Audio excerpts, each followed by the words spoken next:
now, spirit? Whither wander you? Over hill, over dale, through bush, through briar, over park, over pale, through flood, through fire. I do wander everywhere, swifter than the moon's spear. And I serve the fairy queen to do her orbs upon the green. The cowslips tall her pensioners be, in their gold coat spots you see. Those be rubies, fairy favors, in those freckles live their savors. I must go seek some dewdrops here, and hang a pearl in every cowslip's ear. Farewell, thou lovest spirits, I'll be gone. Her queen and all her elves come here anon. The king doth keep his revels here tonight. Take heed the queen come not within his sight, for Oberon is passing fell in wrath, because that she is her attendant hath, a lovely boy stolen from an Indian king.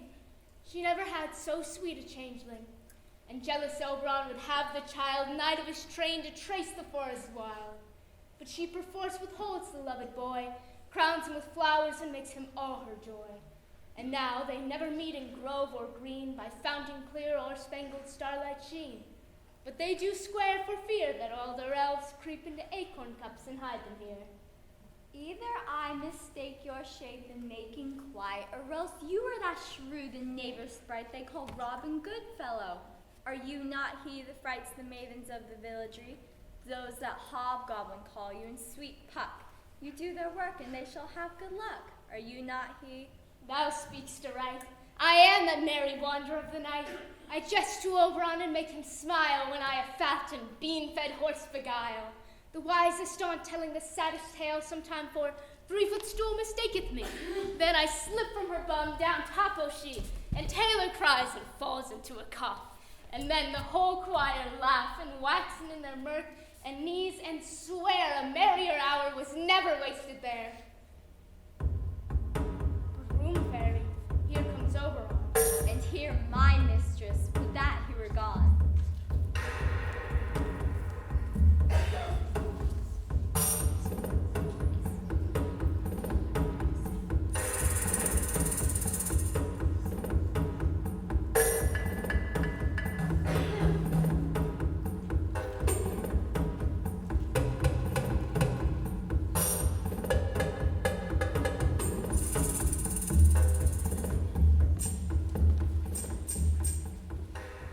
Ill met by moonlight, proud Titania. What, jealous Oberon? Fairy skip hence. I have forsworn his bed and company. Tarry, rash wanton, am I not thy lord? Then I must be thy lady. Why art thou here? Come from the furthest step of India, but that, forsooth, the bouncing Amazon, your buskin's mistress and warrior love, to Theseus must be wedded, and you come to give their bed joy and prosperity. How canst thou thus for shame, Titania, glance at my credit with Hippolyta, knowing I know thy love to Theseus? Didst thou not lead him through the glimmering night from Periguna, whom he ravished? These are the forgeries of jealousy, and never since the middle summer spring met we on hill, in dale, forest, or mead, by paved fountain or in rushy brook, or in the beached margin of the sea, to dance our ringlets to the whistling wind, but with thy brawls thou hast disturbed our sport. The human mortals want their winter here. No night now with him or Cara blessed, and through this distemperature we see the seasons alter. The spring, the summer, the childing autumn, angry winter change their wonted liveries. And the mazed world through their increase now knows not which is which. And through the same progeny of evil comes from our debate, our dissension. We are their parents and original. Do you amend it then? It lies in you. Why should Titania cross their Oberon? I do but beg a little changeling boy to be my henchman. Set your heart at rest.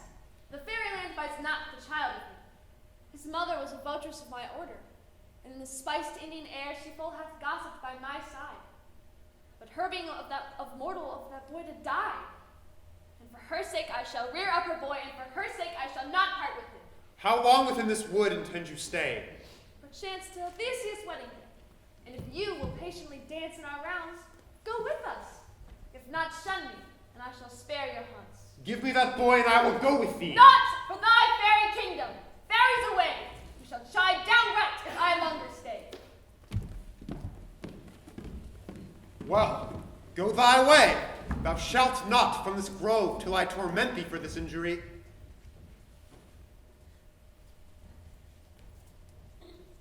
My gentle Puck, come hither. Thou rememberest, since once I sat upon a promontory, and heard a mermaid on a dolphin's back, uttering such dulcet and harmonious breath, that the rude sea grew civil at her song, and certain stars shot madly from their spheres to hear the sea maid's music?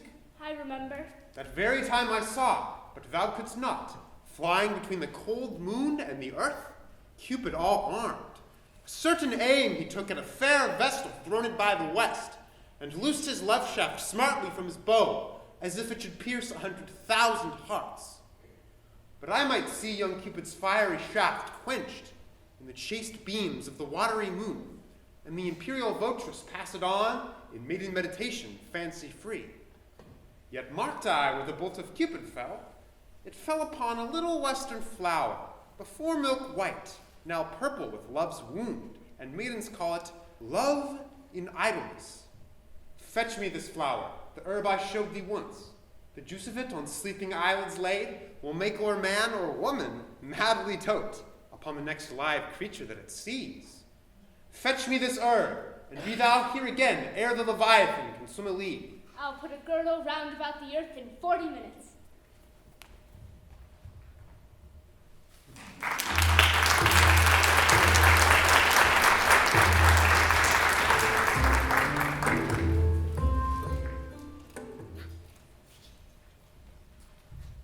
Now, fair Hippolyta, our nuptial hour draws on apace. 4 happy days, bring in another moon. But oh, methinks how slow the souled moon wanes. She lingers my desires like to a stepdame or a dowager, long withering out a young man's revenue. 4 days will quickly steep themselves into night, and 4 nights will dream away the time. And then the moon, like a silver bow new bent into heaven, shall behold the night of our solemnity. Go, Philostrate, stir up the Athenian youth to merriments. Awake the pert and nimble spirit of mirth.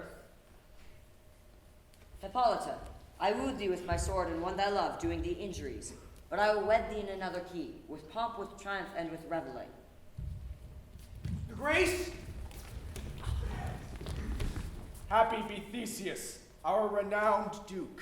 Thanks, good Aegeus. What's the news with thee? Full of vexation come I with complaint against my child, my daughter Hermia. Demetrius, stand forth.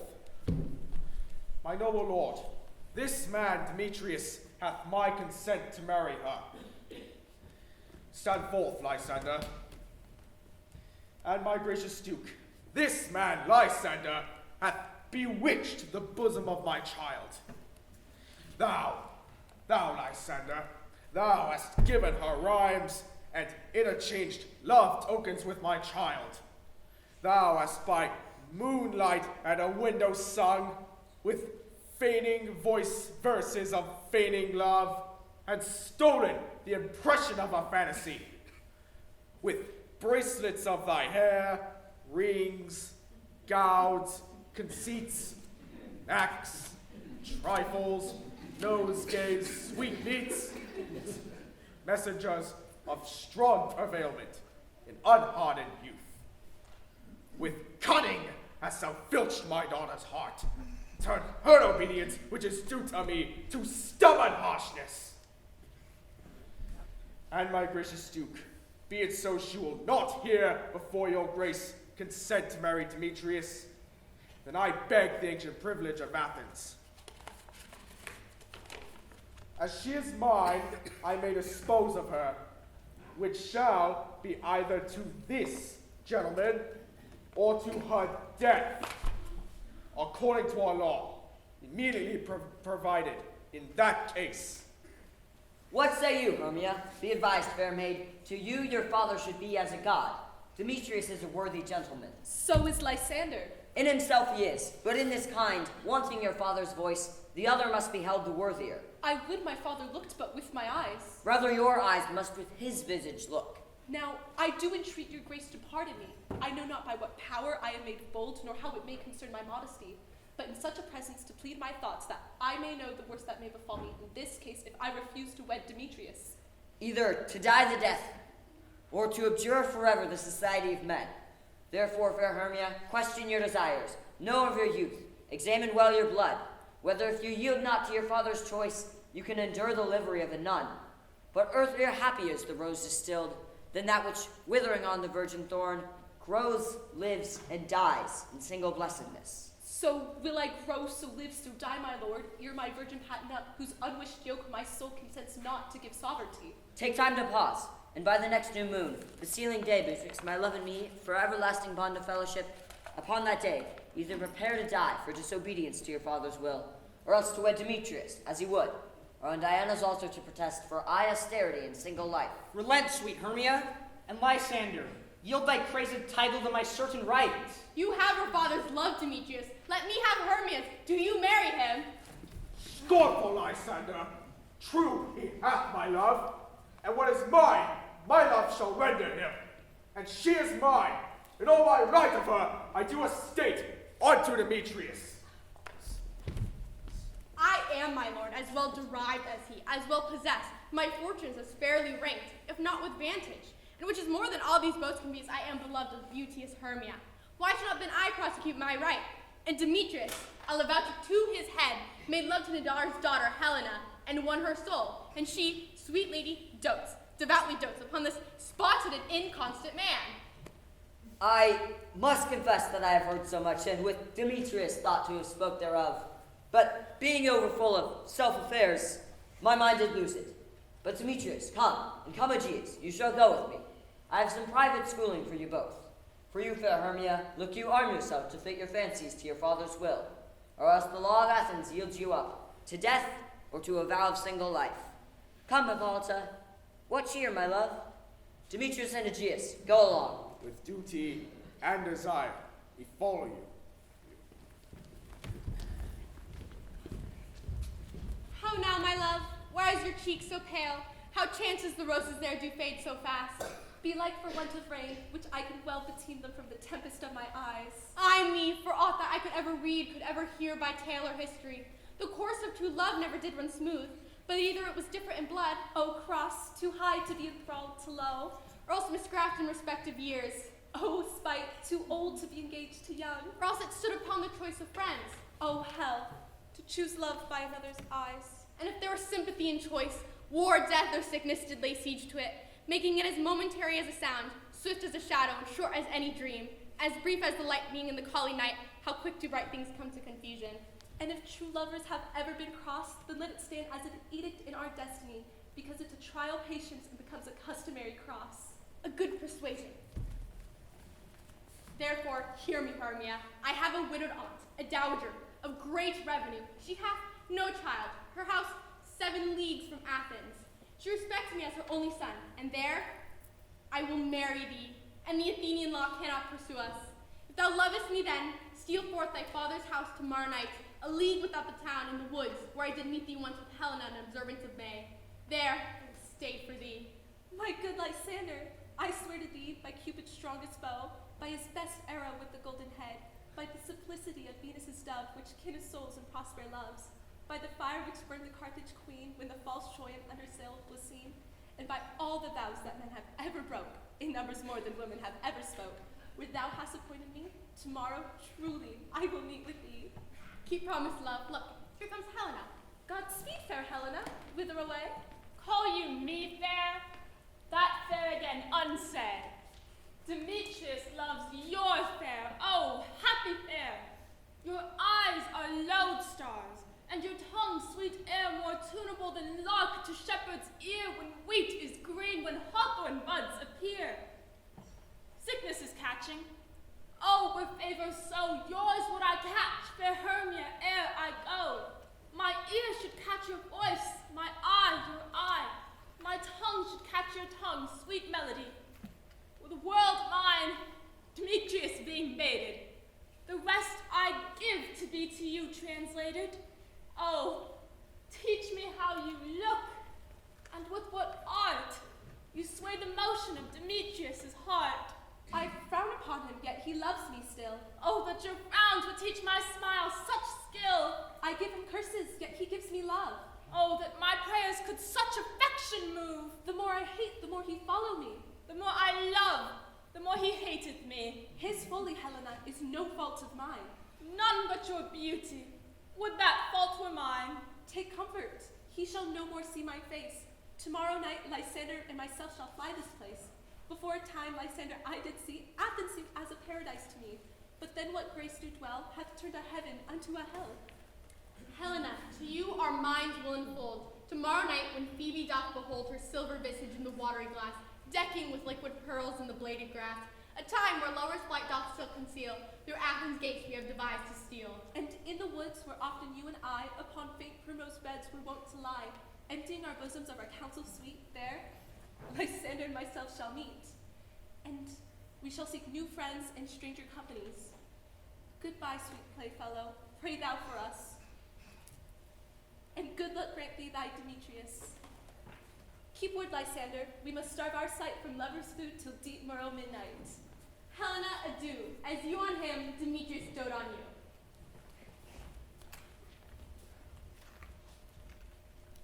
Oh, how happy some or other some can be. Through Athens I am goddess, fair she, but what of that? Demetrius thinks not so. He will not know what all but he do know, and as he errs, doting on Hermia's eyes, so I, admiring of his qualities, things base and vile, holding no quantity, love can transpose to form and dignity. Love looks not with the eyes, but with the mind, and therefore is winged Cupid painted blind, nor hath love's mind of any judgment taste. Wings and no eyes figure unheedy haste. And therefore is love said to be a child, because in choice he is so oft beguiled. For ere Demetrius looked on Hermia's eye, he held down oaths that he was only mine. And when this hail some heat from Hermia felt, so he dissolved, and showers of oaths did melt. I will go tell him of fair Hermia's flight. Then to the wood he will tomorrow night pursue her, and for this intelligence, if I have thanks, it is a dear expense. But herein mean I to enrich my pain, to have his sight thither and back again.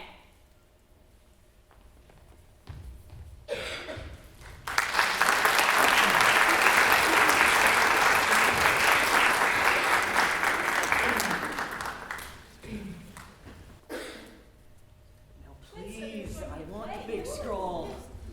Is all our company here? You are best to call them generally, man by man, according to the script. Here's a scroll of every man's name which is thought to fit through all of Athens to plan our interlude for the Duke and Duchess on his wedding day at night. First, Peter Quince, say what the play treats on, then read the names of the actors, and so grow to a point. Mary, our play's most lamentable comedy, the most cruel death of Pyramus and Thisbe. And a fine piece of work, I assure you, and a merry. Now, Peter Quince, call forth your actors by the scroll. Masters, spread yourselves. Answer as I call you. Nick Bottom, the weaver. Ready? Name what part I am for, and proceed. You, Nick Bottom, are set down for Pyramus. What is Pyramus? A lover or a tyrant? It is a lover who kills himself, most gallant for love. That will ask some tears in the true performing of it. If I do it, let the audience look to their eyes. I will move storms. I will condole in some measure. To the rest. Yet my chief humor is for a tyrant. I could play Heracles rarely, or a part to tear a cat in to make all split. The raging rocks and shivering shocks shall break the locks of prison gates, and Phoebus' car shall shine from far to make and mar the foolish fates. This was lofty. Now read the names of the players. This is Heracles' vein, a tyrant's vein. A lover is more condoling. Francis Flute, the bellows bender. Here, Peter Quince. Flute, you must take Thisbe on you. What is Thisbe? A wandering knight? It is the lady that Pyramus bought. Nay, Faith, let me not play a woman. I have a beard coming. That's all one. You shall play in a mask. You may speak as small as you will. And I shall hide my face. Let me play Thisbe too. I will speak in a monstrous little voice. Thisbe! Oh, Pyramus, my lover dear! My Thisbe dear! Later dear! No, you can play no part but Pyramus, and Flute, you Thisbe. Well, proceed. Robin Starveling, the tailor. Here, Peter Quince. You would play Thisby's mother. Tom Snap, the tinker. Here, Peter Quince. You, Pyramus's father. Myself, Thisby's father. Snug the joiner. You, the lion's part. And I hope here's a play fitted. Have you the lion's part written? Pray you, if it be, give it me, for I am slow of study. You may do it extempore, for it is nothing but roaring. Let me play the lion too. I will roar as to make any man's heart good to hear me. I will roar as to make the duke say, let him roar again. Let him roar again. And you shall do it too terribly, that you'd fright the duchess and the ladies, that they would shriek. And that were enough to hang us all. That would hang us, every mother's son. Grant you, friends, should you fright the ladies out of their wits, they will have no discretion but to hang us. But I will aggravate my voice. I will speak as gently as any sucking dove. I will roar as to any nightingale. You can play no part but Pyramus. For Pyramus is a sweet-faced man, a lovely, gentleman-like man, as one shall see on a summer's day. Therefore, you must needs play Pyramus. Well, I will undertake it. What beard will I best play it in? Why, what you will. I will discharge it in either your straw-colored beard, your orange and tawny beard, your purple and grain beard, or your French crown-colored beard, your perfect yellow. Some of your French crowns have no hair at all, and then you have to play a bare face. But masters, here are your roles. I am to entreat you, request you, and desire you to con them by tomorrow night, and meet me in the palace wood, a mile without the town. There we shall rehearse, for if we were to meet in the city, we shall be dogged with company and our devices known. In the meantime, I will draw a bill of property such as our play wants. I pray of you, fail me not. And there we will meet, and we will rehearse most obscenely and courageously.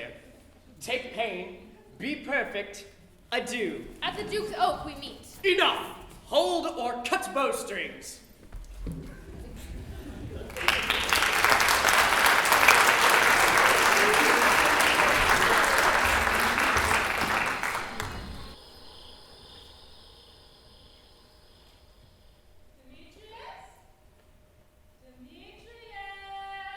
But who comes here?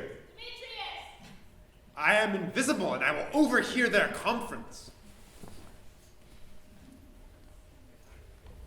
I love thee not, therefore pursue me not. Where is Lysander and fair Hermia? The one I'll stay, the other stayeth me.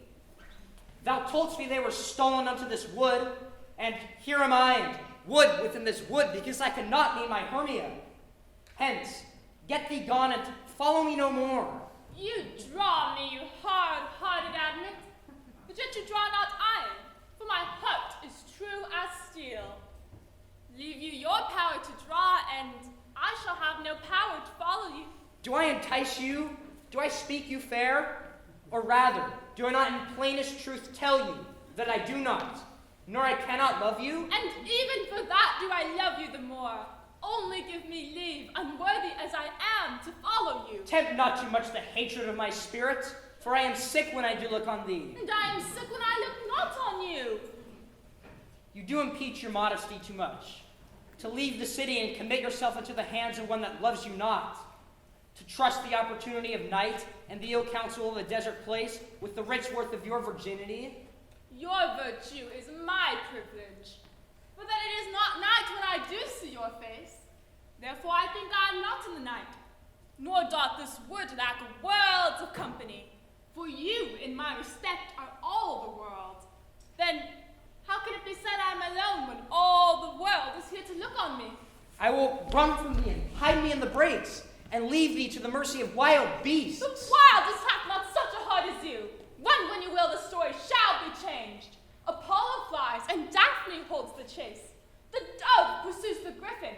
The mild hind makes speed to catch the tiger, bootless speed when cowardice pursues and valor flies. I will not stay thy questions, let me go. Or if thou follows me, do not believe, but I shall do thee mischief in the wood. Aye, in the temple, in the town, in the field you do me mischief. Fie, Demetrius! Your wrongs do set a scandal on my sex. We cannot fight for love as men may do. We should be wooed, and we're not made to woo. I'll follow thee and make a heaven of hell, to die upon the hand I love so well.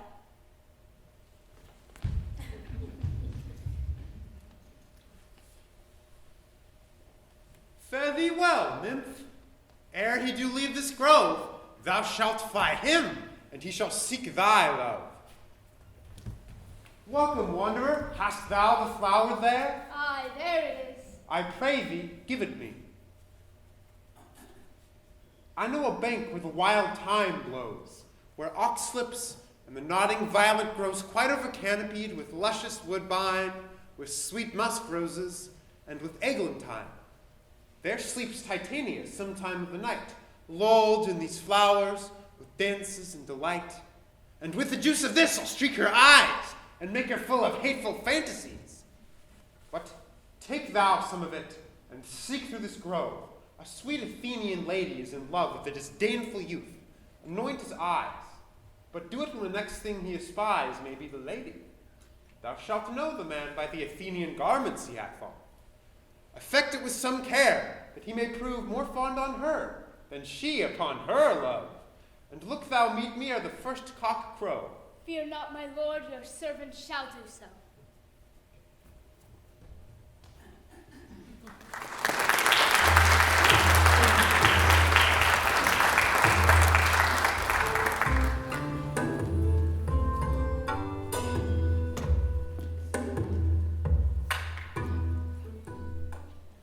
Come now, a roundel and a fairy song.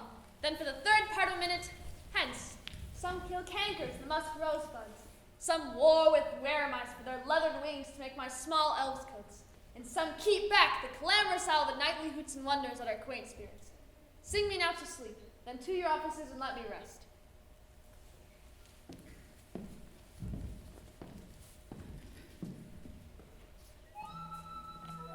You spotted snake with double tongue, thorny hedgehogs be not seen, newts and blindworms do no wrong. Come not near our fairy queen. Philomel with melody, singing our sweet lullaby. Lulla, lulla, lullaby, lulla, lulla, lullaby. Never harm nor spell nor charm, come our lovely lady nigh. So good night with lullaby. Hence away now, all is well. One aloof stands sentinel.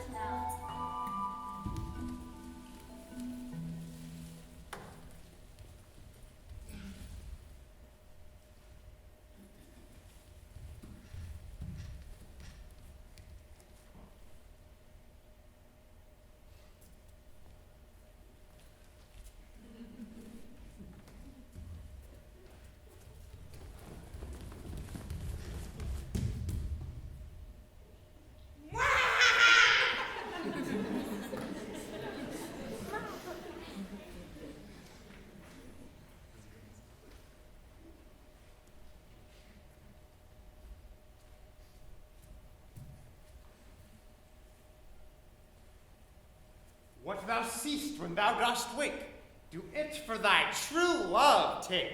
Love and languish for his sake. Be it ounce, or cat, or bear, pard, or boar with bristled hair, in thy eyes that do appear. When thou wakest, it is thy dear. Wake when some vile thing is near.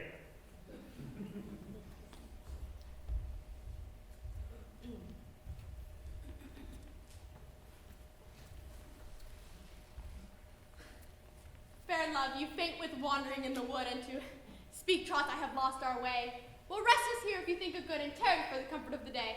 Be it so, Lysander, find you out of bed, for I upon this bank will rest my head.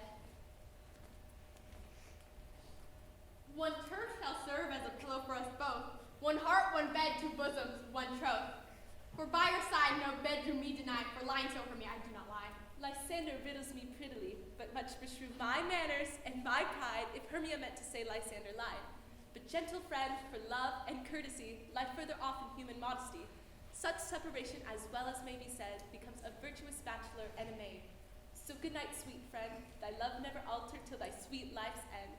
Amen, amen, to that fair prayer say I, and life when I end loyalty. Here will be my bed, may sleep give thee all his rest. And with half that wish, the wisher's eyes be pressed.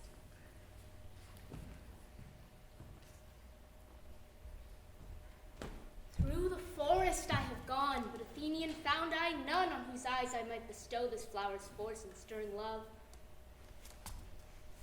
Night and silence, who is here? Weeds of Athens he doth wear. This is he, my master said, despised the Athenian maid. And here the maiden sleeping sound on this dank and dirty ground. Pretty soul, she durst not lie near this lack love, this kill courtesy. Churl, upon thy eyes I throw all the power this charm doth owe. When thou wakest, let love forbid sleep a seat on thy eyelid.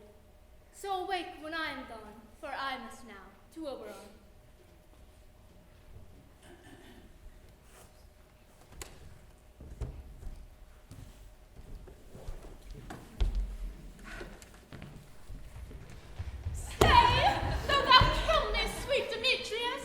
I charge thee, hence, and do not haunt me thus. Oh, but thou dost leave me. Do not so. Stay, on thy peril. I alone will go. Oh, I am out of breath in this fond chase. The more my prayer, the lesser is my grace. Happy is Hermia, wheresoever she lies, for she hath blessed and attractive eyes. How came her eyes so bright? Not with salt tears? If so, my eyes are oftener washed than hers. No, I am ugly as a bear, for beasts that meet me run away for fear. Therefore, no marvel though Demetrius do, as a monster, fly my presence thus. What wicked and dissembling us of mine made me compare with Hermia's fiery eye? Oh! But who is here? Lysander on the ground? Dead or asleep, I see no blood, no wound. Lysander, if you live, good sir, awake. And a run through fire I will for thy sweet sake. Transparent Helena, nature shows art, and through thy bosom makes me see thy heart. Where is Demetrius? How fit a word is that vile name to perish on my sword. Do not say so, Lysander. Say not so. What though he love your Hermia, Lord, what though?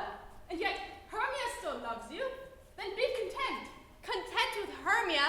Nor I do repent the tedious minutes with her I have spent. Not Hermia, but Helena I love, who will not trade a raven for a dove. The will of man is by reason swayed, and reason says you are the worthier maid. Wherefore was I to this keen mockery born? When at your hands did I deserve this scorn? Is it not enough? Is it not enough, young man, that I did never, no, never can deserve a sweet look from Demetrius's eye? But you must flout my insufficiency? Good troth, you do me wrong, good sooth you do, in such disdainful manner me to woo. But fare you well, perforce I must confess I thought you lord of more true gentleness. Oh, for the lady of what being the fusion of another there would be abused.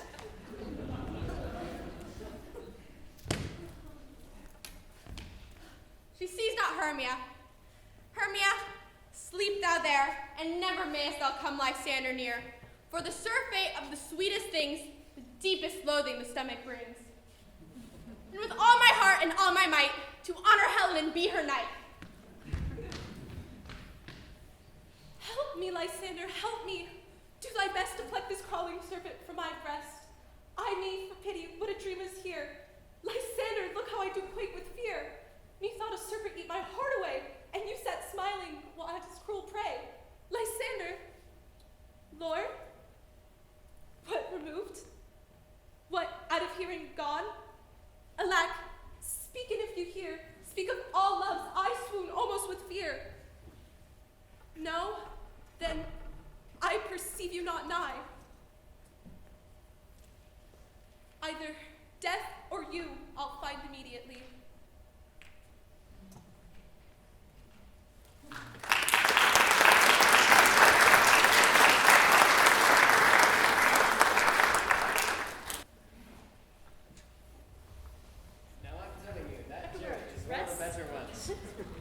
Are we all met? Packed, and here's a marvelous convenient place for rehearsal. This green plot shall be our stage, this hawthorn brake our tiring house, and we'll do an action that we shall do before the Duke. Peter Quince, What sayest thou, bully bottom? there are things in this comedy of Pyramus and Thisbe that will never please. First, Pyramus must draw a sword in order to kill himself, which the ladies cannot abide. How answer you that? Fire lacking a perilous fear. I believe we must leave the killing out when all is done. Not a whit, for I have a device to make all well. Write me a prologue, and let the prologue seem to say that we will do no harm with our swords, and that Pyramus is not killed indeed. And for the more better assurance, tell them that I, Pyramus, am not Pyramus, but Bottom the Weaver. That shall put them out of fear. Well, we will have such prologue, and shall be written in 8 and 6. No, make it 2 more. Let it be written in 8 and 8. Will the ladies not be afraid of the lion? I fear it, I promise you. Masters, you ought to consider with yourselves. To bring in, God shield us, a lion among ladies is a most dreadful thing. For there's not a more fearful wildfowl than your lion living, and we ought to look to. Therefore, another prologue must tell he's not a lion. Nay, you must name his name, and half his face must be seen through the lion's neck. And he must speak through it, saying thus, or to the same defect, ladies, or fair ladies, or I would wish you, or I would entreat you, or I would request you, not to fear, not to tremble my life for yours. If you think I come hither as a lion, it were pity of my life. No, I am no such thing. I am a man as other men are. And there indeed let him name his name, and tell them plainly that he is Snug the Joiner. Well, it shall be so. But there are 2 hard things. That is to bring moonlight into the great chamber, for, as you know, Pyramus and Thisbe met by moonlight. Thought the moon shine the night we play our play? A calendar! A calendar! Look at the almanac. Find out moonshine. Find out moonshine. Yes, it does shine that night. Why then, may you leave the casement of the great chamber window where we play open, so that the moon may shine in at the casement. Or else one must come in with lantern and bush of thorn, and say come to disfigure or to present the person of moonshine. Then there is another thing. We need to have a wall in the great chamber, for, as you know, Pyramus and Thisbe, says the story, they talk through a chink of the wall. You can never bring a wall. What say you, Bottom? Some man or other must present wall. And let him have some plaster or some loam or some rough cast about him to signify wall. And let him hold his fingers thus, and through this cranny shall Pyramus and Thisbe whisper. If that may be, then all is well. But come, rehearse your parts, every mother's son. Pyramus, you begin. Once you've spoken your speech, enter that break, and so everyone according to his cue.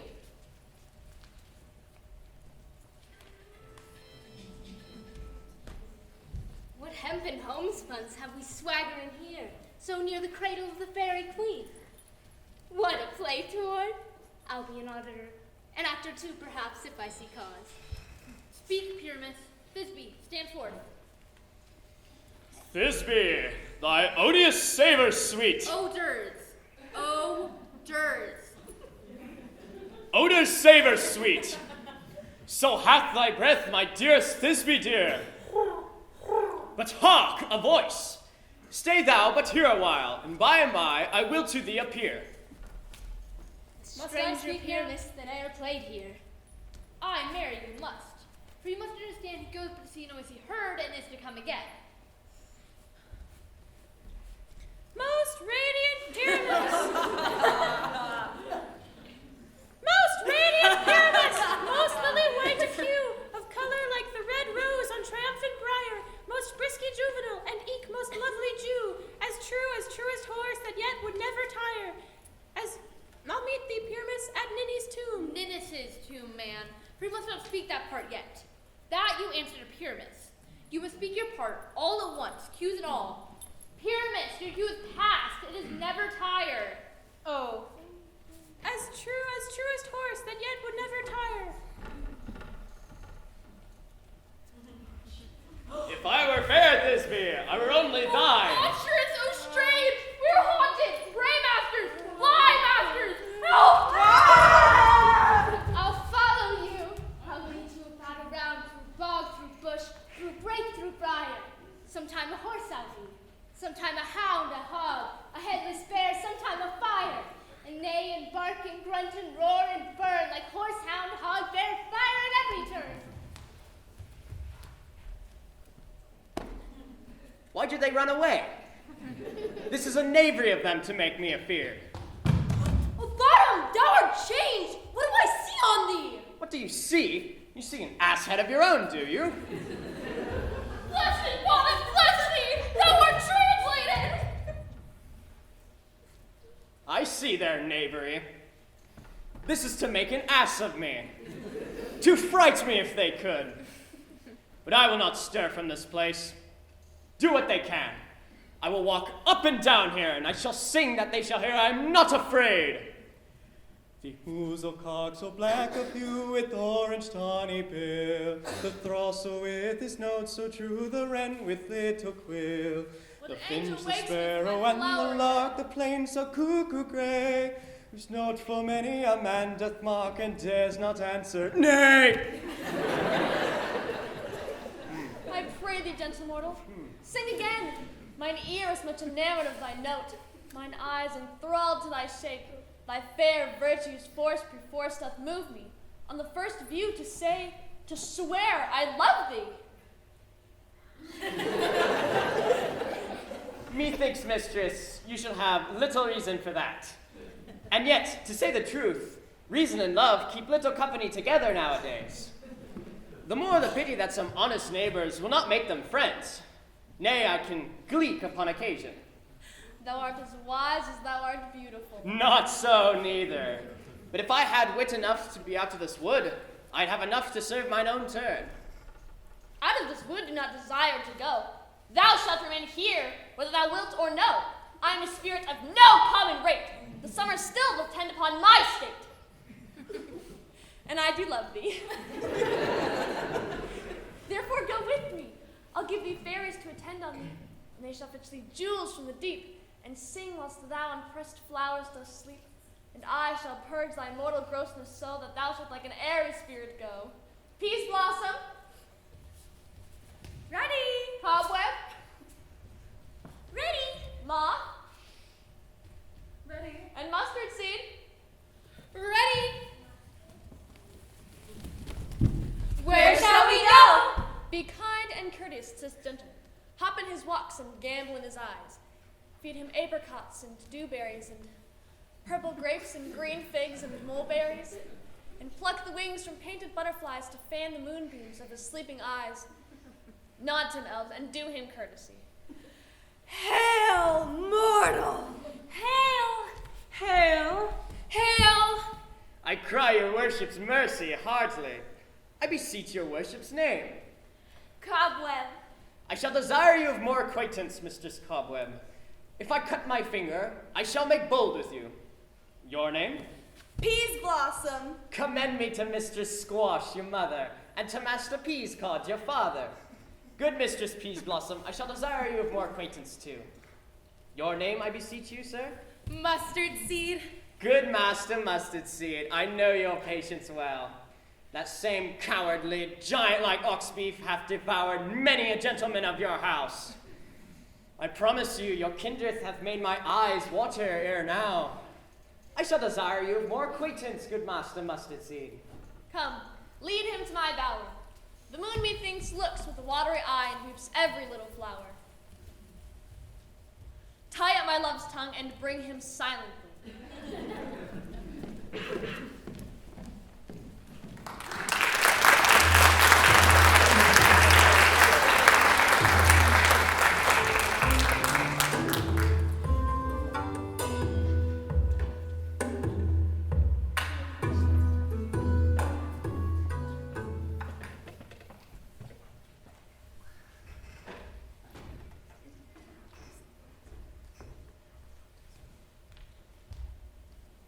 I wonder if Titania be awaked.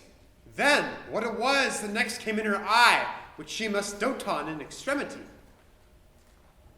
Here comes my messenger. How now, mad spirit? My mistress with a monster is in love. This falls out better than I could devise. But hast thou yet latched the Athenian's eyes with the love juice, as I did bid thee do? I took him sleeping, that is finished too, and the Athenian woman by his side, that when he waked, of force she must be I. Stand close. This is the same Athene. This is the woman, but not this the man. Oh, why rebuke you him that loves you so? Lay breast so bitter on your bitter foe. No, I chide that I should use thee worse. I fear that thou hast given me cause to curse. If thou hast slain Lysander in his sleeping, or shoes and blood, and plunge in the deep, and kill me too. The sun wasn't so true unto the day, as he would have stolen away from sleeping Hermia. So hast thou murdered him, and should a murderer look so dead, so grim? So should the murderer look, and so should I, pierced through the heart with your stern cruelty. Yet you, the murderer, look as bright, as clear as yonder Venus in her glimmering sphere. What is this to my Lysander? Where is he? I, good Demetrius, wilt thou give him me? I had rather give his carcass to my hounds. Out, dog! Out, cur! Thou hast driven me past the bounds of maiden's patience. And hast thou slain him then? Henceforth never be numbered among men? You spend your passion on a misprized mood. I am not guilty of Lysander's blood, nor is he dead, for aught I can tell. Then I pray thee, tell me that he is well. And if I could, what should I get therefore? A privilege never to see me more, and from thy hated presence per I so see me no more, whether he be dead or no. There is no following her in this fierce vein. Here, therefore, for a while I will remain. So sorrow's heaviness doth heavier grow, for debt that bankrupt sleep doth sorrow owe, which now in some slight measure it will pay, if for his tender here I make some stay. What hast thou done? Thou hast mistaken quite, and laid the love juice on some true love sight. Of thy misprision must perforce ensue some true love turn, and not a false turn true. Then fatal rules, one man holding troth, a million fail, confounding oath on oath. About this wood go swifter than the wind, and Helena of Athens look thou find. All fancy sick she is, and pale of cheer, with sighs of love, that costs the fresh blood dear. By some illusion see thou bring her here. I'll charm his eyes against she doth appear. I go, look how I go, swifter than arrow from the Tartar's bow.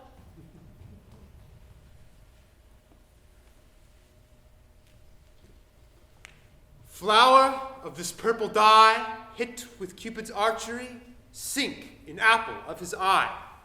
When his love he doth espy, let her shine as gloriously as the Venus of the sky. When thou wakest, if she be by, beg of her for remedy.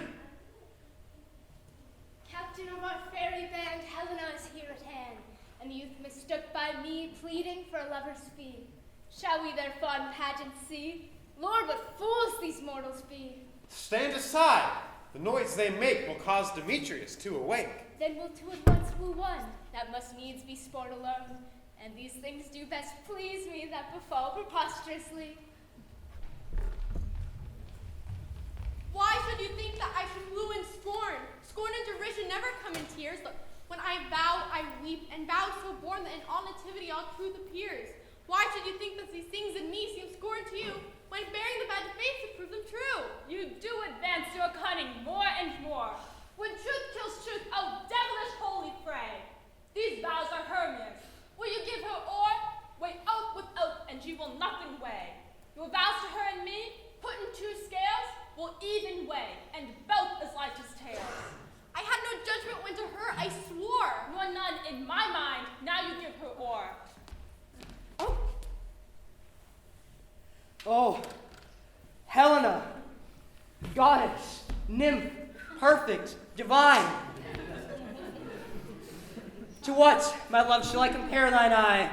Crystal is muddy, oh, how ripe and show thy lips, those kissing cherries tempting grow. Oh, let me kiss this princess of pure white, this seal of bliss. Oh, spite! Oh, hell! I see you all are bent to set against me for your merriment. If you were civil and knew courtesy, you would not do me thus much injury. Can you not hate me, as I know you do, but you must join in souls to mock me too? If you were men, as men you are in show, you would not use a gentle lady so, to vow and swear and superpraise my parts, when I am sure you hate me with your hearts. You both are rivals, and love Hermia, and now both rivals, to mock Helena, a trim exploit, a manly enterprise, to conjure tears up in a poor maid's eyes with your derision. None of noble sort would so offend a virgin, and extorts a poor soul's patience, all to make you sport. You are unkind, Demetrius. Be not so. You love Hermia, this you know I know, and yours of Helena to me bequeath, whom I do love and will till my death. Never did mockers waste more idle breath. Lysander, keep thy Hermia, I will none. If e'er I loved her, all that love is gone. My heart to her, but as guest-wise sojourned, and now to Helen it is home returned, there to remain. Helena, it's not so. Disparage not the faith thou dost not know, lest to thy peril thou buy it dear. Look, where thy love comes, yonder is thy dear. Dark night, that from the eye his function takes, the ear more quick of apprehension makes. Where it doth impair the seeing sense, it pays the hearing double recompense. Not by my eye Lysander found, but by my ear, I think it, brought me to thy sound. But why unkindly did thou leave me so? Why should he stay whom love doth press go? What love could press Lysander from my side? Lysander's love that will not let him bide. Helena, who more engilds the night than all young fiery oaths and eyes of light. Why seekest thou me? Can this not make thee know? The hate I bear thee made me leave thee so. You speak not as you think, it cannot be. Lo, she is one of this confederacy. Now I perceive they have conjoined all three to fashion this false sport, in spite of me. Injurious Hermia, most ungrateful maid, have you conspired, have you with these contrived to bait me with this foul derision? Is all the counsel that we two have shared, the sisters' vows, the hours that we have spent when we have chid the hasty footed time for parting us? Oh, is it all forgot? All school days friendship, childhood innocence? And will you rent our ancient love asunder to join with men in scorning your poor friend? It is not friendly, 'tis not maidenly. Our sex, as well as I, may chide you for it, though I alone do feel the injury.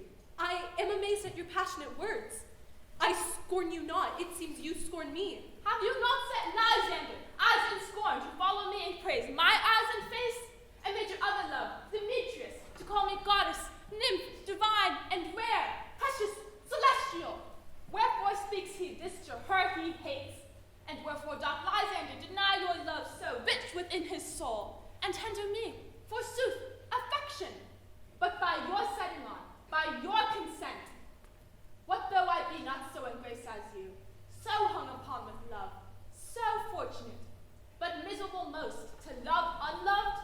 This you should pity rather than despise. I understand not what you mean by this. I do! Persever, counterfeit sad looks, make mad upon me when I turn my back, wink each at other, hold the sweet jest up. This sport, well carried, shall be chronicled. If you have any pity, grace, or manners, you would not make me such an argument. But fare you well. 'Tis partly my own fault, which death or absence shall soon remedy. Stay, my love, my life, my soul, fair Helena. Oh, excellent. Sweet, do not scorn her so. If she cannot entreat, I can compel. Thou canst compel no more than she entreats. Thy threats have no more strength than her weak prayers. Helena, I love thee, by my life I do, and I'm willing to lose to prove him wrong that says I love thee not. I say, I love thee more than he can do. If thou say so, withdraw and prove it so. Why have you grown so rude? What changes this sweet love? Thy love, hang off, thou cat, thou burr, vile thing, hang loose, or I'll shake thee from me like a serpent. What changes this sweet love? Thy love, O hated potion, O loathed medicine hence. Do you not jest? Yes, sooth, and so do you. Demetrius, I'll keep my word with thee. I would I had your bond, for I perceive a weak bond holds you. I'll not trust your word. What, should I hurt her, strike her, kill her dead? Though I hate her, I shall not harm her so. What greater harm could you do than hate me? Oh me, am I not Hermia? And are you not Lysander? I am as fair now as I once was erewhile. Since night you loved me, yet since night you left me. Why then you left me? Oh, the gods forbid, in earnest shall I say. Aye, by my life, and never did I desire to see thee more. Therefore, be out of hope, of question, of doubt. In all honesty, 'tis no jest that I do hate thee and love Helena. Oh me! You juggler! You caper blossom! Have you gone by night and stolen my love's heart from him? Fighting maiden! Have you no modesty, no maiden shame, no touch of bashfulness? What? Will you tear little tongue? Fine, fine, counterfeit you, puppet you! Puppets? That way goes the game. No, I perceive that she hath made compare between our statures. She hath urged her personage, her tall personage, and prevailed with her height. And have you grown so high in his esteem because I am so dwarfish and so low? How low am I, thou painted Maypole? Speak! How low am I? I am not yet so low that I can reach my nails unto thine eyes. I pray you, mock me, gentlemen, let her not hurt me. I was never cursed. I have no gift at all in shrewdness. I'm a right maid for my cowardice. Let her not strike me. You perhaps may think, because she is something lower than myself, that I can match her. Lower? Hark again. Good Hermia, do not be so bitter with me. I evermore did love you, Hermia, did ever keep your counsels, never wronged you, save that in love unto Demetrius. I told him of yourself unto this wood. He followed me. For love, I followed him. And now, so you will let me quiet go. To Athens will I bear my folly back and follow you no further. Let me go. You see how simple and how fond I am? Why, get you gone. Who is that hinders you? A foolish heart. That I leave here behind. What, with Lysander? With Demetrius. Helena, she shall not harm thee. No, sir, she shall not. Though you take her part. Oh, when she is angry, she is keen and shrewd. She was a vixen when she went to school. And though she be but little, she is fierce. Little? Again? Nothing but low and little and... Will you suffer her to flout me thus? Let me come to her. Be you gone, you dwarf, you minimus of hindering Knotgrass maid, you bead, you acorn. You are too ambitious in her behalf that scorns your services. Let her alone. Speak not of Helena. Take not her part. For if thou dost intend ever so little show of love for her, thou shalt defiant. Follow? Nay, I will go with thee cheek by jowl. You mistress, this coil is long if you nay. Go not back. I will not trust you. I no longer stay in your cursed company. Your hands and mine are quicker for a fray. My legs are longer though to run away.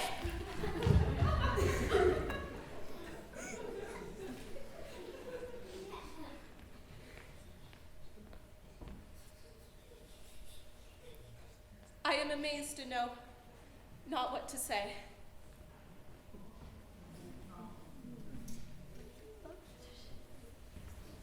This is thy negligence. Either thou mistakest, or else commits thy knaveries willfully. Believe me, King of Shadows, I mistook. Did you not tell me I should know the man by the Athenian garments he had on? And so far blameless proves my enterprise that I've anointed an Athenian's eyes. And so far, I am glad it did so sort, as this their jangling I esteem a sport. Thou seest these lovers seek a place to fight. High, therefore, Robin, overcast the night. The starry welkin cover thou anon with drooping fogs, black as Acheron, and lead these testy rivals so stray as one come not within another's way. Then crush this herb into Lysander's eye, whose liquor hath such virtuous property to take from thence all air with his might, and make his eyeballs roll with wonted sight. When they next wake, all this derision shall seem a dream and fruitless vision, and back to Athens shall the lovers wend, with league whose date till death shall never end.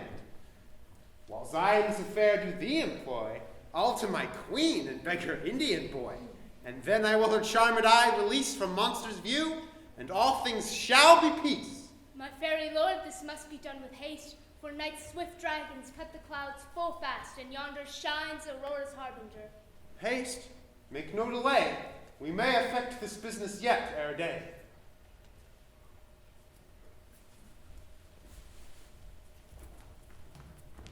Up and down, up and down. I will lead them up and down. I am feared in field and town. Goblin, lead them up and down. Here comes one. Where art thou, proud Demetrius?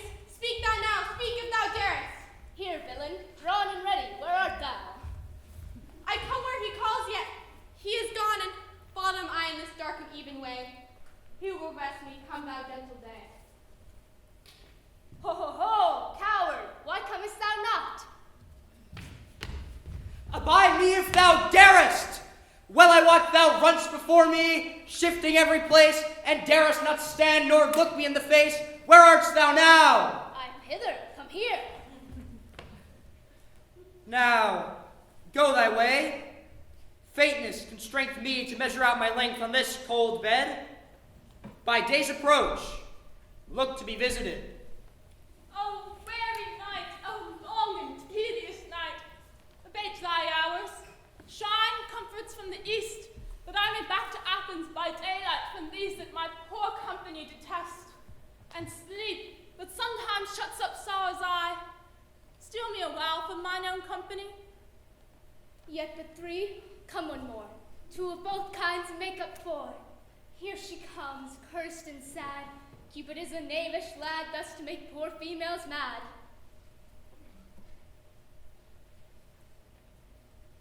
Never so weary, never so woe.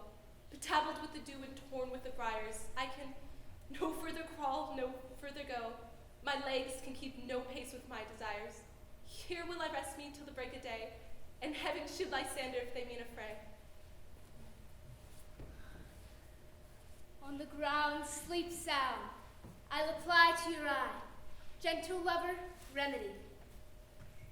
When thou wakest, thou takest true delight in the sight of thy former lady's eye. And the country proverb known, that every man should take his own, in their waking shall be shown. Jack shall have Jill, naught shall go ill. The man shall have his mare again, and all shall be well.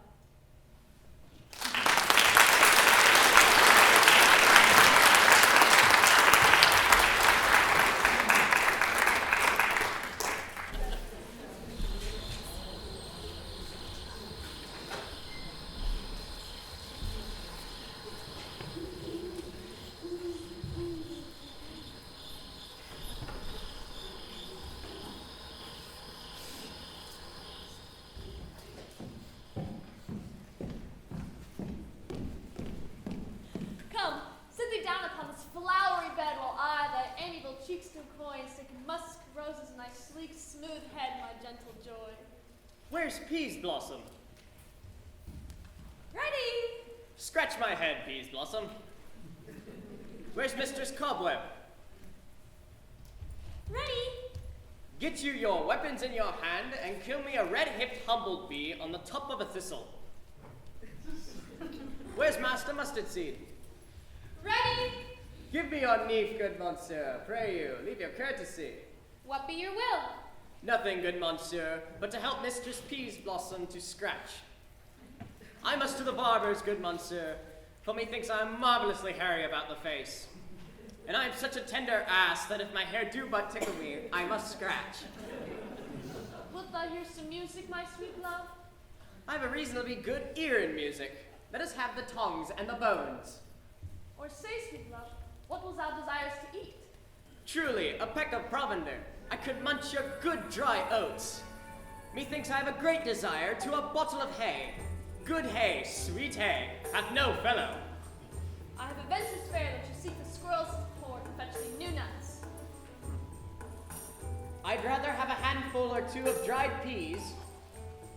But pray you, let none of your people stir me, for I've an exposition of sleep come upon me. Fairies be gone and be always away. Oh, how I love thee, how I dote on thee.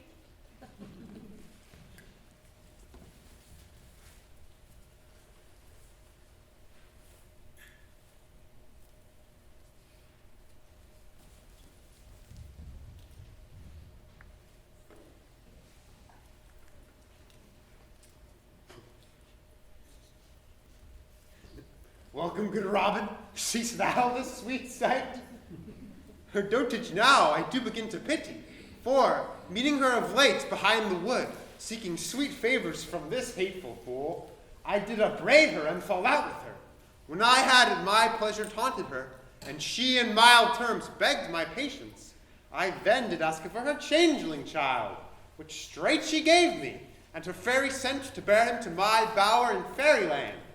And now I have the boy, I will undo this hateful imperfection of her eyes.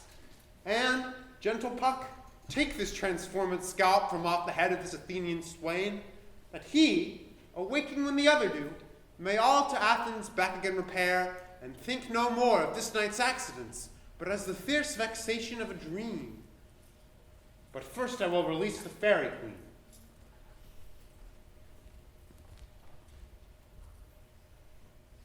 Be as thou wast wont to be, see as thou wast wont to see.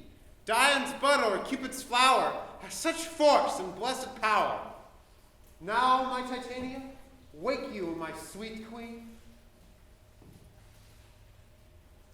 My Oberon, what visions I have seen! Methought I was enamored of an ass. There lies your love. How did these things come to pass? Oh, how I loathe his visage now. Silence a while. Robin, take off this head. Titania, music call, and strike more dead than common sleep of all these 5 descents. Music ho! Music such as charm as sleep. Come, my queen, take hands with me, and rock the ground whereon these sleepers be. Now thou and I are new in amity, and will tomorrow midnight solemnly dance in Duke Theseus' house triumphantly, and bless it all to fair prosperity. There shall the pairs of faithful lovers be wedded with Theseus, all in jollity. Fairy king, attend and mark. I do hear the morning light. Then, my queen, in silent sad, trip we after the night's shade. The glow we can compass soon, swifter than the wandering moon. Come, my lord, and in our flight, tell me how it came this night, that I sleeping here was found with these mortals on the ground.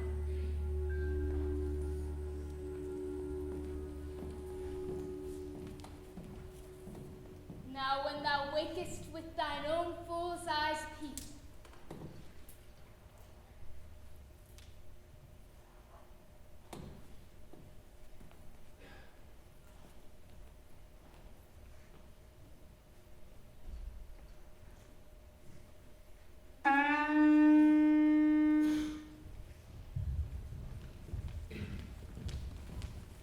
Go, one of you, find out the forester, for now our observation is performed.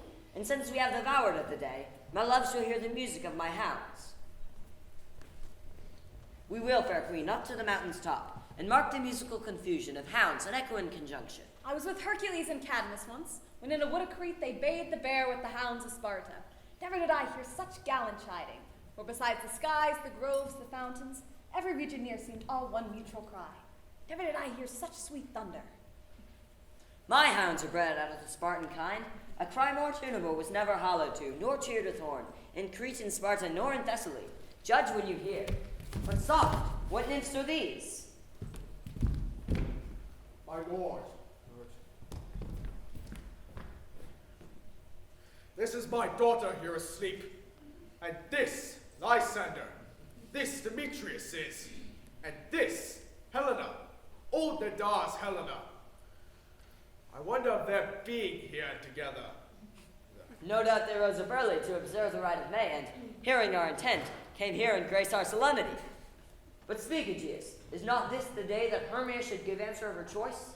It is, my lord. Good morrow, friends. St. Valentine is past. Begin these woodbirds, but a couple now. Pardon, my lord. I know you two are rival enemies. How comes this gentle concord in the world, that hatred is so far from jealousy, to sleep by hate and fear no end in it? I shall reply amazedly, my lord, half asleep, half waking. I cannot truly say how I came to be here, but truly as I think, for truly I would speak. I came here, Hermia hither, our intent to be gone from Athens without the peril of the Athenian law. Enough!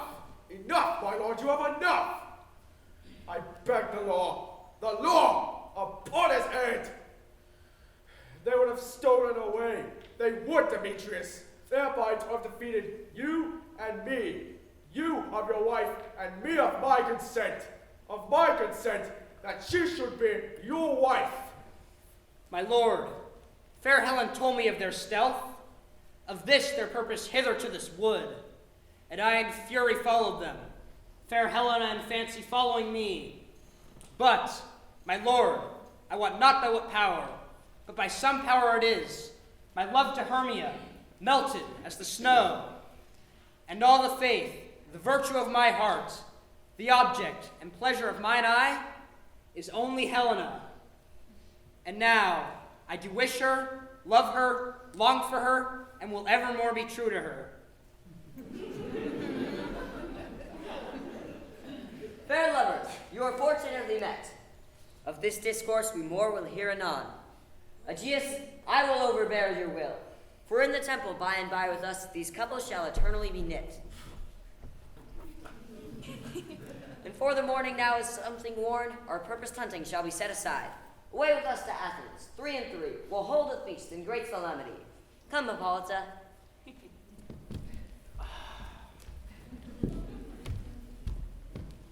These things seem small and undistinguishable, like far-off mountains turning into clouds. Methinks I see these things with a parted eye when everything seems double. And I have found Demetrius like a jewel, mine own and not mine own. Are you sure that we are awake? It seems to me that yet we sleep, we dream. Do you not think that the Duke was here and bid us follow him? Yea, and my father. And Hippolyta. He did bid us to his temple. Why then, we are awake. Let's follow him. And by the way, let us recount our dreams.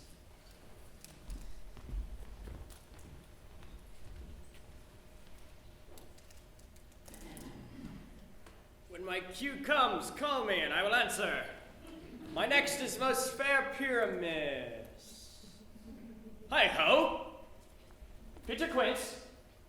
Flute the bellows mender. Snap the tinker. Starveling. God's my life, stolen hence and left me asleep. I've had a most rare vision. I've had a dream. Past the wit of man to say what dream it was. And man is but an ass if he go about to expound this dream.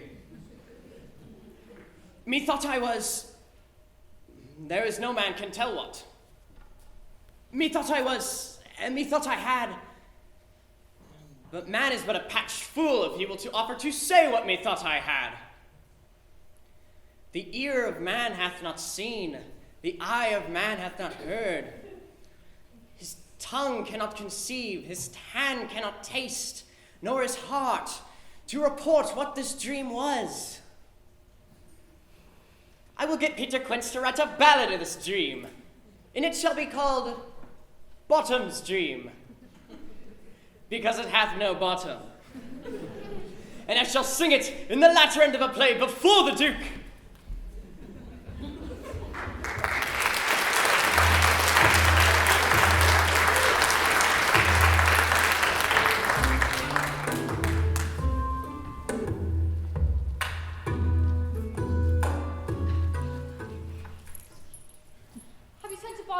Has he come home yet?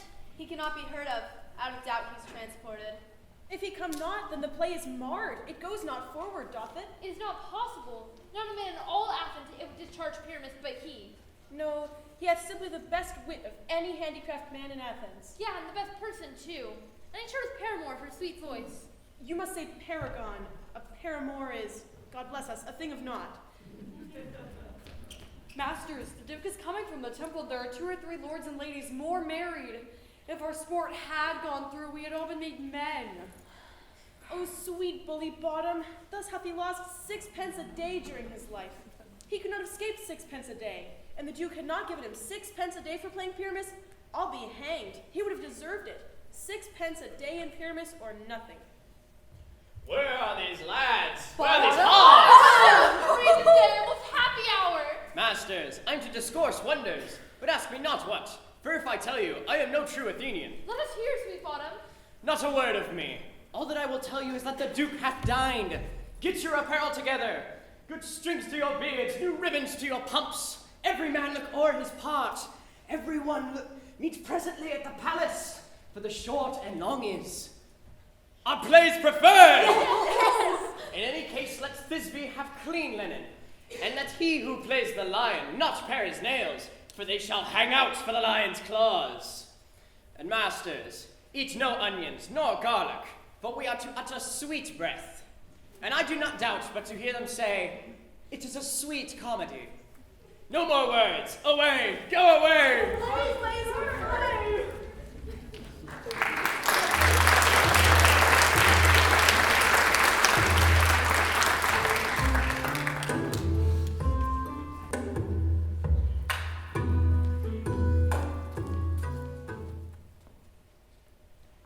strange, my Theseus, that these lovers speak of. More strange than true. I never may believe these antique fables nor these fairy toys. Lovers and madmen have such seething brains, such shaping fantasies, that apprehend more than cool reason ever comprehends. The lunatic, the lover, and the poet are of imagination all compact. Or in the night, imagining some fear, how easy is a bush supposed to bear? But all the story of the night told over, and all their minds transfigured so together, more witness it than fancy images, and grows to something of great constancy, but howsoever strange and admirable. Here come the lovers, full of joy and mirth. Joy, gentle friends, joy in fresh days of love, accompany your hearts. More than to us, my lord. Come now, what masks, what dances shall we have, to wear away this long age of 3 hours between our after supper and bedtime? Where is our usual manager of mirth? What revels are in hand? Is there no play to ease the anguish of a torturing hour? Call Philostrate. Here, my dear Theseus. Say, what abridgment have we for this evening? There's a brief. How many sports are ripe? Make choice of which your highness shall see first. The battle of the centaurs, to be sung by an Athenian eunuch to the harp. Well, none of that. The thrice 3 muses mourning for the death of learning, late deceased in beggary. That is some satire, keen and critical, not sorting with a nuptial ceremony. A tedious brief scene of young Pyramus and his love Thisbe, very tragical mirth. Merry and tragical, tedious and brief. That is hot ice and wondrous strange snow. How shall we find the concord of this discord? A play there is, my lord, some 10 words long, which is as brief as I've ever known a play. But by 10 words, my lord, it is too long. Which makes it tedious, for in all the play there is not 1 word act, 1 player fitted. In tragical, my noble lord, it is. For therein Pyramus doth kill himself, which, nice are rehearsed, I must confess, made mine eyes water. But more merry tears. The passion of loud laughter never shed. What are they that do play it? Hard-handed men that work in Athens here, who have not labored in their minds till now, who have toiled in their unbreathed memories with the same play against your nuptial. And we will hear it. No, my noble lord. It is not for you. I've heard it over, and it is nothing in the world, unless you can find sport in their intents, extremely stretched and calmed with cruel pain to do you service. I will hear that play, for never anything can be amiss when simpleness and duty tender it. Go, bring them in. I love not to see wretchedness overcharged and his duty and service perishing. Why, gentle sweet, you shall see no such thing. He says they can do nothing in this kind. The kind are we, to give them thanks for nothing. Our sport shall be to take what they mistake. What poor duty cannot do, noble respect takes it in might, not merit. Trust me, sweet.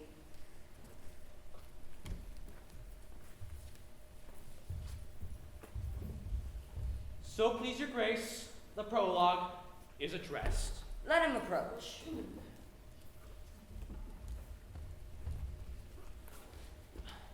If we offend, it is with goodwill. That we come not to offend, but with goodwill. To show our simple skill that is the true beginning of our end. Consider then we come but in despite. We do not come with minding to contest you. Our true intent is. All for your delight we are not here. The actors are at hand, and by their show you shall know all that you are like to know. This man doth not stand upon points. He rid his prologue like a rough colt, he knows not the stock. Indeed, he hath played on this prologue like a child on a recorder, a sound but not in government. Who is next?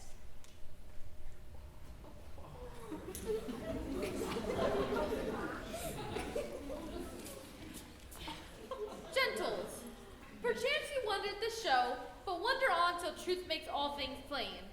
This man is Pyramus, if you would know. This beauteous lady Thisbe is certain.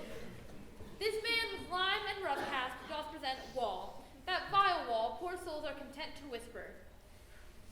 I wish that no man wonder. This man with lanthorn of thorn presenteth moonshine. For if you know by moonshine the lovers think no scorn to meet at Ninnis' tomb, there to woo. This grisly beast, which Lion hight by name, the trusty Thisbe coming first by night, did scare away, or rather affright. And as she fled, her mantle did fall, and Lion with vile bloody mouth did stain. Anon comes Pyramus, sweet youth and tall, and finds his trusty Thisbe's mantle slain. Whereat with blade and bloody blade, he bravely broached his bloody boiling breast. And Thisbe, turning in mulberry shade, his dagger drew and died. For the rest, but Lion, Moonshine, Wall, and lovers twain at large discourse, while here their due remains. I wonder if the lion be to speak. No wonder, my lord. One lion may when many asses do. In this interlude it doth befall that I, once now by name, present a wall. And such a wall I have you think that in it a cranny hole or chink, through which lovers Pyramus and Thisbe did often whisper very secretly. This loam, this rough cast, and this don't that show that I am that same wall, the truth is so. And this the cranny is, right and sinister, through which the fearful lovers are to whisper. Would you desire Lyman Hair to speak better? It is the wittiest partition I have ever heard discourse, my lord. Pyramus draws near the wall. Silence. O grim looked night, O night with hues so black, O night which ever art when day is not, O night, alack, alack, alack. I fear my Thisbe's promise is forgot, and thou wall, O sweet and lovely wall, which stands between her father's ground and mine, thou wall, O sweet and lovely wall, show me thy chink to blink through with mine eye. Thank thee, wall. Jove shield thee well for this. But what see I? No Thisbe do I see. Wicked wall through whom I see no bliss. Cursed be thy stones for thus deceiving me. The wall, methinks, being sensible, should curse again. Oh no, in truth, sir, he should not. Deceiving me is Thisbe's cue. She is to enter now, and I am to spy her through the wall. You shall see, we'll all fall pat, right as I told you. Yonder she comes. Oh, wall! Oh, wall, how often hast thou heard my moans for parting my fair Pyramus and me? My cherry lips have often kissed thy stones with lime and hair knit up in me. I see a voice. Now I to the chink to spy, and I can hear my Thisbe's face. Thisbe? My love thou art, my love I think.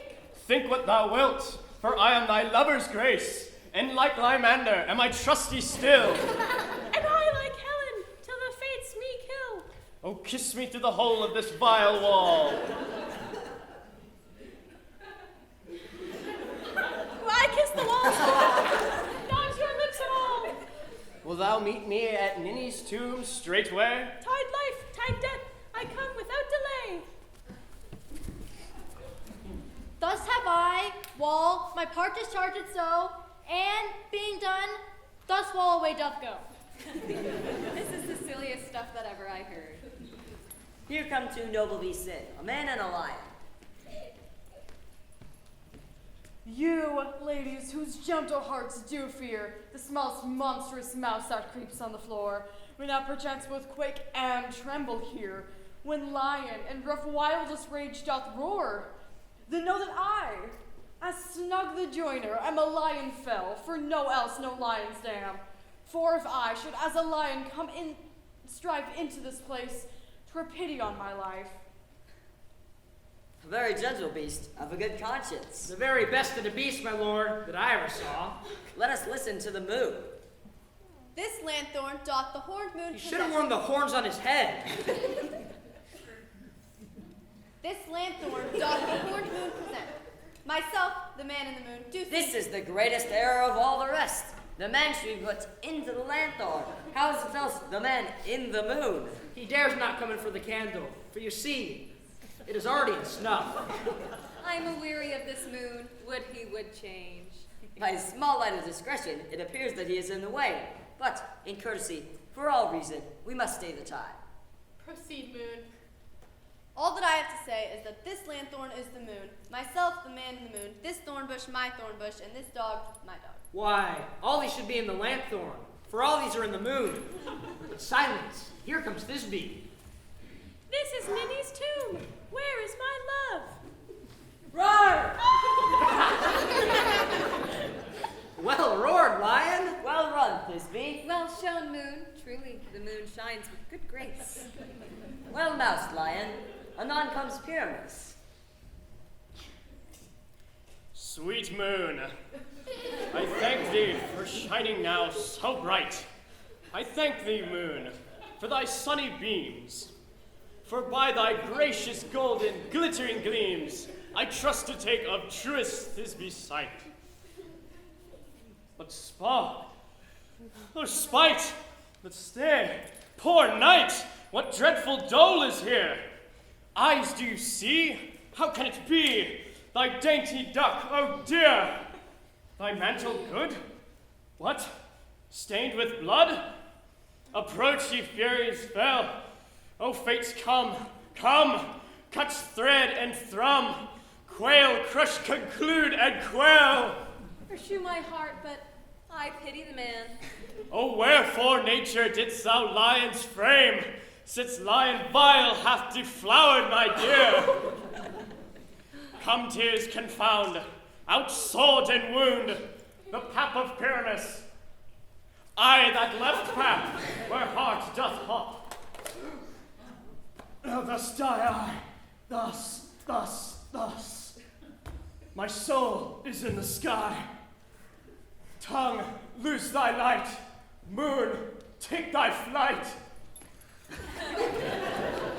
Now die, die, die, die, die. No die, but an ace for him, for he is but one. Less than an ace, man, for he's dead. He's nothing. With the help of a surgeon, he might yet recover and prove an ass. How chance moonshine is gone before Thisbe come back and find her lover? She'll find him by starlight. Here she comes, and her passion ends the play. I hope she'll be brief. Asleep, my love? What? Dead, my dove? Oh, Pyramus, arise! Speak, speak! Quite dumb? Dead?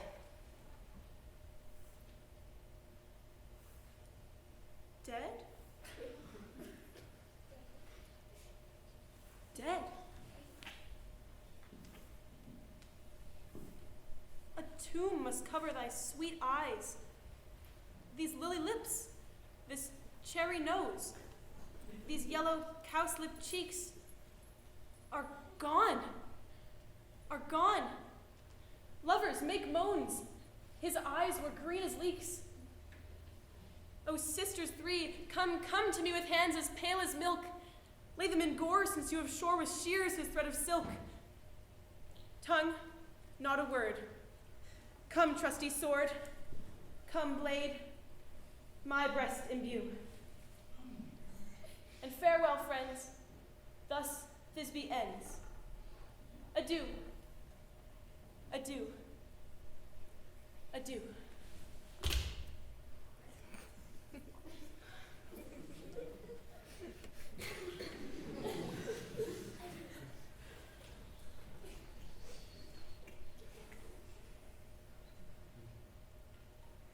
Moonshine and Lion are left to bury the dead. Aye, and Wall too. No, assure you. The wall is down that parted their fathers. Would it please you to see the epilogue, or to hear a burgomaster dance between two of our company? No epilogue, I pray you, for your play needs no excuse. Never excuse. For when the players are all dead, there needs none to be blamed.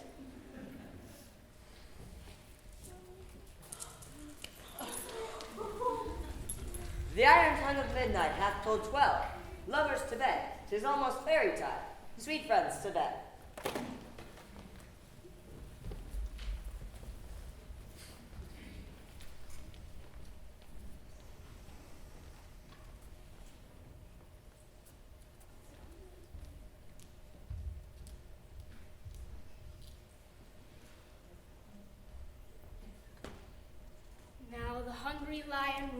roars, and the wolf behowls the moon, whilst the heavy ploughman snores, all with weary task fordone.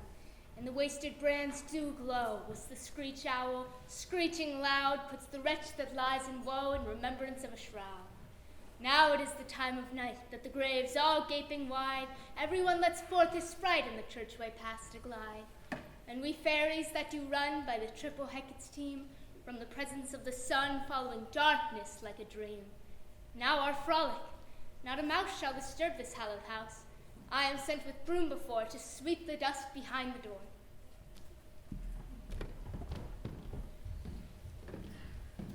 Through this house give glimmering light by the dead and drowsy fire. Every elf and fairy sprite hop as light as bird from briar. And this ditty, after me, sing and dance it trippingly. First rehearse your song by rote, then to each word a warbling note. Hand in hand in fairy grace, we shall sing and bless this place. Now until the break of day, through this house each fairy stray.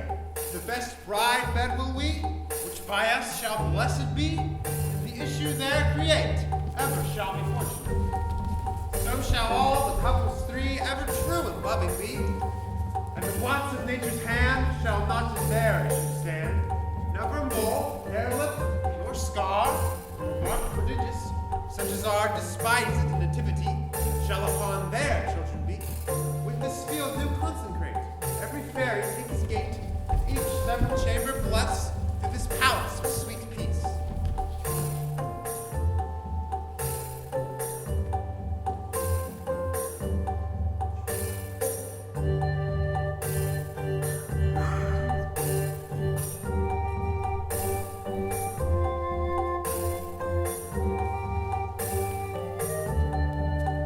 The owner of it blessed, ever shall in safety rest.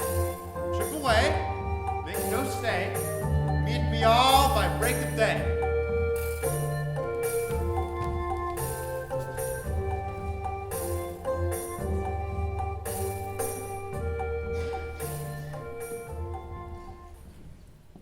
If we shadows have offended, think but this, and all is mended, that you have but slumbered here while these visions did appear, and their weak and idle theme no more yielding but a dream. Gentles, do not reprehend. If you pardon, we will mend. And as I am an honest Puck, if we have unlearned luck now to escape the serpent's tongue, we will make amends ere long, else the Puck a liar call. So good night unto you all. Give me your hands if we be friends, and Robin shall restore amends.